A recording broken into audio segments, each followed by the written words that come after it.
नमस्कार। प्रादेशिक समाचार के साथ मैं पूनम किरकिट्टा। पहले मुख्य समाचार। प्रधानमंत्री नरेंद्र मोदी लाल किला परिसर में आयोजित प्रकाश पर्व समारोह में हुए शामिल। कहा, प्रत्येक नागरिक को देश की प्रतिष्ठा पर होना चाहिए गर्व। मुख्यमंत्री हेमंत सोरेन ने किसानों को किसान क्रेडिट कार्ड से जोड़ने के लिए सभी प्रखंडों में केसीसी मेला आयोजित करने का दिया निर्देश। जैक की 9वीं बोर्ड की परीक्षा 5 मई से, जबकि 11वीं बोर्ड की परीक्षा 7 मई से होगी शुरू और 10 मई को होगी 8वीं बोर्ड की परीक्षा। और राजधानी रांची के जेएससीए स्टेडियम में खेले जा रहे सीनियर महिला T20 मुकाबले में मुंबई को हराकर पंजाब ने दर्ज की जीत। और अब समाचार विस्तार से। प्रधानमंत्री नरेंद्र मोदी ने कहा है कि भारत न सिर्फ एक राष्ट्र है, बल्कि एक महान विरासत और एक महान परंपरा है। प्रत्येक नागरिक को देश की प्रतिष्ठा पर गर्व होना चाहिए। उन्होंने कहा कि भारत कभी भी किसी देश या समाज के लिए खतरे के रूप में सामने नहीं आया और आज भी वह पूरे विश्व के कल्याण की कामना करता है। प्रधानमंत्री कल रात दिल्ली के लाल किला परिसर में श्री गुरु तेग बहादुर जी के 400वें प्रकाश पर्व समारोह को संबोधित कर रहे थे। श्री मोदी ने इस अवसर पर स्मारक सिक्का और डाक टिकट भी जारी किया। केंद्रीय संस्कृति मंत्री जी किशन रेड्डी और पेट्रोलियम तथा प्राकृतिक गैस मंत्री हरदीप सिंह पुरी भी समारोह में उपस्थित थे। मुख्यमंत्री हेमंत सोरेन ने कहा है कि कृषि और किसानों का विकास राज्य सरकार की सर्वोच्च प्राथमिकता है। ग्रामीण अर्थव्यवस्था की मजबूती के लिए किसानों और पशुपालकों को सशक्त बनाना जरूरी है। किसानों और पशुपालकों के लिए सरकार ने कई योजनाएं शुरू की हैं।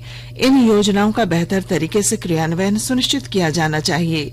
मुख्यमंत्री कल राजधानी रांची में कृषि, पशुपालन एवं सहकारिता विभाग की उच्च स्तरीय समीक्षा बैठक में अधिकारियों को निर्देश दे रहे थे।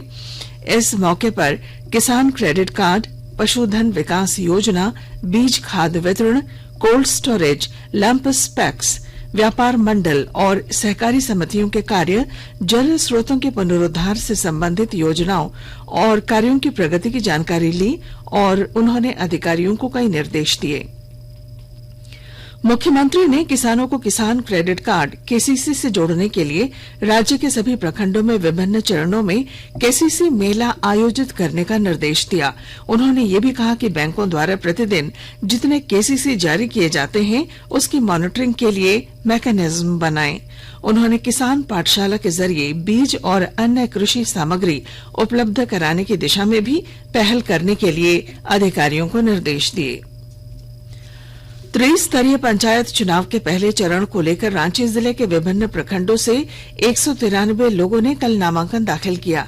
इनमें तमाड़, बुंडू, सोनाहातू और राहे प्रखंड के उम्मीदवार शामिल हैं। वहीं दूसरे चरण को लेकर कल 2 लोगों ने नामांकन दाखिल किया है। दूसरे चरण में जिले के इटकी, नगड़ी, बेड़ो, लापुंग और कांके प्रखंड के उम्मीदवार शामिल होंगे। इधर रामगढ़ जिले में पंचायत चुनाव की तैयारियों को लेकर जिला निर्वाचन पदाधिकारी, पंचायत सह उपायुक्त माधवी मिश्रा की अध्यक्षता में समाहरणालय में बैठक की गई। जिले में अब तक 300 से अधिक प्रत्याशियों ने नामांकन भरा है, जबकि कल 238 प्रत्याशियों ने नामांकन पत्र खरीदे। झारखंड उच्च न्यायालय के न्यायाधीश SN प्रसाद की अदालत में कल जमीन से संबंधित दस्तावेज गायब होने के मामले में सुनवाई हुई। इस दौरान अदालत ने मुख्य सचिव से पूछा कि उस जमीन को कैसे सेटल किया जा सकता है। मुख्य सचिव ने कहा कि फिलहाल राजस्व सचिव राज्य से बाहर हैं, उनके साथ मिलकर इसका समाधान निकाला जाएगा। मामले की अगली सुनवाई 12 मई को निर्धारित की गई है। इस संबंध में आशीष कुमार सिंह ने हाईकोर्ट में याचिका दाखिल की है।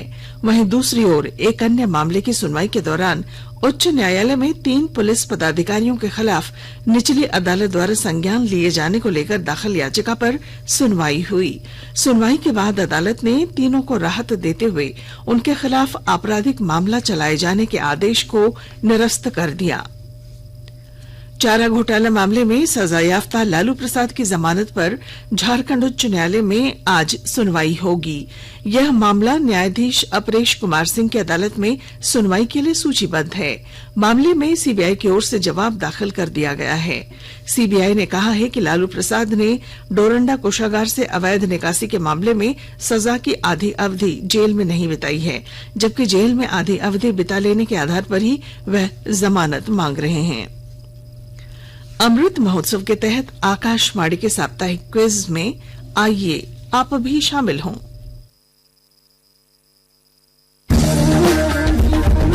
आजादी के 75 वर्षों का पर्व अमृत महोत्सव प्रत्येक बुधवार शाम 7 बजे प्रसारित होने वाले प्रादेशिक समाचार के दौरान पूछे गए प्रश्न का सही उत्तर देने वाले एक प्रतिभागी इनाम का हकदार होगा।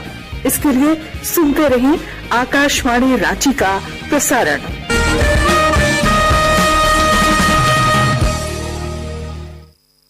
सरकार ने इलेक्ट्रिक दोपहिया वाहनों से हुई दुर्घटनाओं की जांच के लिए विशेषज्ञ समिति का गठन किया है। केंद्रीय सड़क परिवहन और राजमार्ग मंत्री नितिन गडकरी ने कहा है कि पिछले 2 महीनों में ऐसी कई घटनाएं सामने आई हैं। विशेषज्ञ समिति ऐसी दुर्घटनाओं से बचाव के उपाय करेगी। श्री गडकरी ने कहा कि यदि इलेक्ट्रिक दोपहिया वाहनों से संबद्ध किसी कंपनी की कार्य प्रणाली में लापरवाही उजागर होगी तो उस पर भारी जुर्माना लगाया जाएगा और सभी दोषपूर्ण वाहनों को वापस लेने का आदेश दिया जाएगा। रक्षा मंत्री राजनाथ सिंह आज नई दिल्ली में रक्षा नवाचार से जुड़े सम्मेलन डिफ कनेक्ट का उद्घाटन करेंगे। इसे रक्षा उत्कृष्टता रक्षा नवाचार संगठन आईडेक्स DIO आयोजित कर रहा है। यह सम्मेलन का दूसरा संस्करण है। सम्मेलन में बड़ी संख्या में देश के रक्षा क्षेत्र से जुड़ी अग्रणी कंपनियों के नव प्रवर्तक और निवेशक भाग लेंगे। इस दौरान उद्योग जगत की प्रमुख हस्तियों के साथ सत्र होंगे और विभिन्न घोषणाएं की जाएंगी। आकाशवाणी के ताजा तरीन समाचारों के लिए आप हमारी वेबसाइट newsonair.com पर लॉग ऑन कर सकते हैं। ताजा समाचार Twitter handle @AIR news alerts और Facebook page All India Radio news पर भी उपलब्ध है। आप प्रादेशिक समाचार एकांश के ट्विटर हैंडल @AIR न्यूज _ और फेसबुक इंस्टाग्राम पेज तथा YouTube channel AIR news Ranchi पर भी हमारे बुलेटिन सुन सकते हैं। प्रादेशिक समाचार आप आकाशवाणी रांची से सुन रहे हैं और अब पेश है कोरोना से बचाव के कुछ संदेश।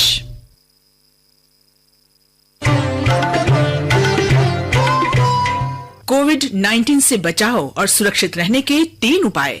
मास्क लगाएं, 2 गज दूरी है जरूरी, सुरक्षित दूरी रखें, हाथ और मुंह साफ रखें।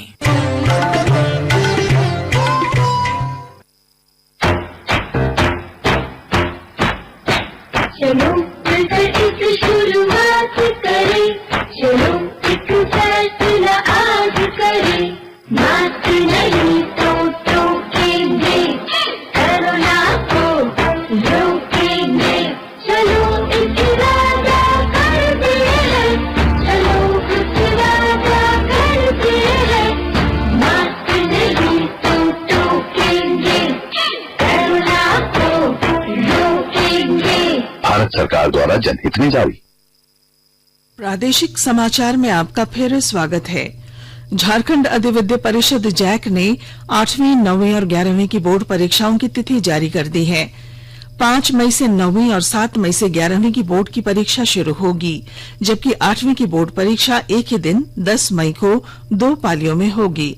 8वीं और 9वीं कक्षा की पहली सावधिक परीक्षा 10वीं के बने परीक्षा केंद्रों में होगी, जबकि 11वीं की परीक्षा इंटर के बने परीक्षा केंद्रों में आयोजित होनी है।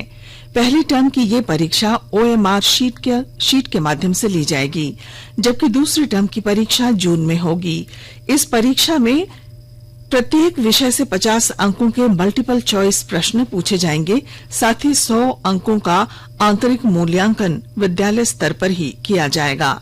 सभी विद्यालय प्रधानों को दिशा निर्देश दिया गया है कि वे 26 अप्रैल से जैक की वेबसाइट से बच्चों का प्रवेश पत्र डाउनलोड कर लें।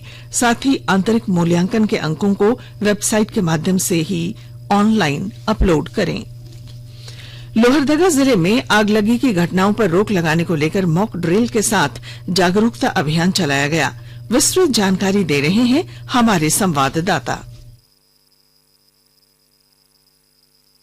जिला में अग्निशमन सेवा सप्ताह में लोगों को जागरूक किया गया।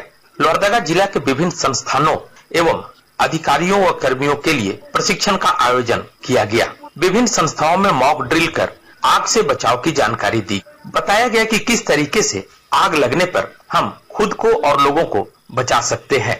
आग लगने पर घबराने की आवश्यकता नहीं है, बल्कि उसे सुरक्षित बचने की आवश्यकता है।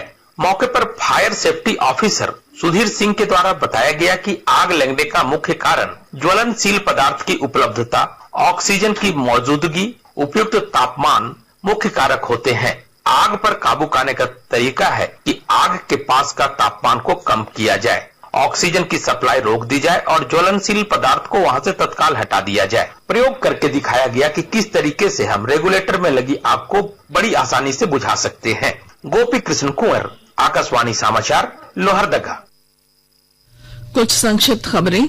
कोडरमा स्टेशन से तस्करी कर ले जाए जा रहे 4 बच्चों को पुलिस ने बरामद किया है। इस मामले में एक दलाल को भी गिरफ्तार कर लिया गया है। सभी बच्चे गिरिडीह जिले के लोकाई नयनपुर थाना क्षेत्र के रहने वाले हैं। गिरिडीह जिले के बगोदर सरिया रोड पर कोसी के पास कल रात हुई सड़क दुर्घटना में 2 लोगों की मौत हो गई, जबकि 3 लोग घायल हैं। उधर गिरिडीह के डुमरी थाना क्षेत्र से पुलिस ने अवैध कोयला लदे 8 ट्रक जब्त किया है। खूंटी जिले के मुरहू थाना क्षेत्र में एक मुंडन संस्कार कार्यक्रम में पहुंचे 20 लोग फूड पॉइजनिंग का शिकार हो गए। कई लोगों को प्राथमिक उपचार के बाद अस्पताल से छुट्टी दे दी गई, जबकि कुछ लोगों को भर्ती कर लिया गया है। महिला क्रिकेट। राजधानी रांची के जेएससीए स्टेडियम में खेले जा रहे सीनियर महिला T20 मुकाबले में कल भारतीय एक दिवसीय महिला टीम की कप्तान हरमनप्रीत कौर की शानदार बल्लेबाजी की बदौलत पंजाब ने मुंबई को 7 विकेट से हरा दिया। मुंबई ने पहले खेलते हुए 20 ओवरों में 6 विकेट पर 156 रनों का स्कोर खड़ा किया। जिमामा रोड्रिक्स ने 54 गेंदों पर 11 चौके और 3 छक्कों की मदद से 93 रनों की पारी खेली। रिया चौधरी ने 39 रन बनाए। जवाब में पंजाब की टीम ने 17 ओवर 4 गेंद पर 3 विकेट के नुकसान पर 160 रन बनाए। हरमनप्रीत कौर ने 36 गेंदों पर 8 चौकों की सहायता से 57 रनों की पारी खेली। तानिया भाटिया ने 38 गेंदों पर 9 चौकों की मदद से 51 रन बनाए। वहीं एक अन्य मुकाबले में हरियाणा ने सौराष्ट्र को 8 विकेट से हराया। आईपीएल क्रिकेट में कल रात चेन्नई सुपर किंग्स ने मुंबई इंडियंस को 3 विकेट से हरा दिया। इस वर्ष आईपीएल में चेन्नई की ये दूसरी जीत है, जबकि इस हार के साथ ही मुंबई इंडियंस आईपीएल के इतिहास में पहले 7 मैच हारने वाली पहली टीम बन गई है। नवी मुंबई के डीवाई पाटिल स्टेडियम में चेन्नई सुपर किंग्स ने 20वें ओवर में 7 विकेट पर 156 रन का लक्ष्य हासिल कर लिया। इससे पहले मुंबई इंडियंस ने निर्धारित 20 ओवर में 155 रन बनाए थे। आज शाम 7:30 बजे मुंबई के वानखेड़े स्टेडियम में दिल्ली कैपिटल्स का मुकाबला राजस्थान रॉयल्स से होगा। और अब अखबारों की सुर्खियां।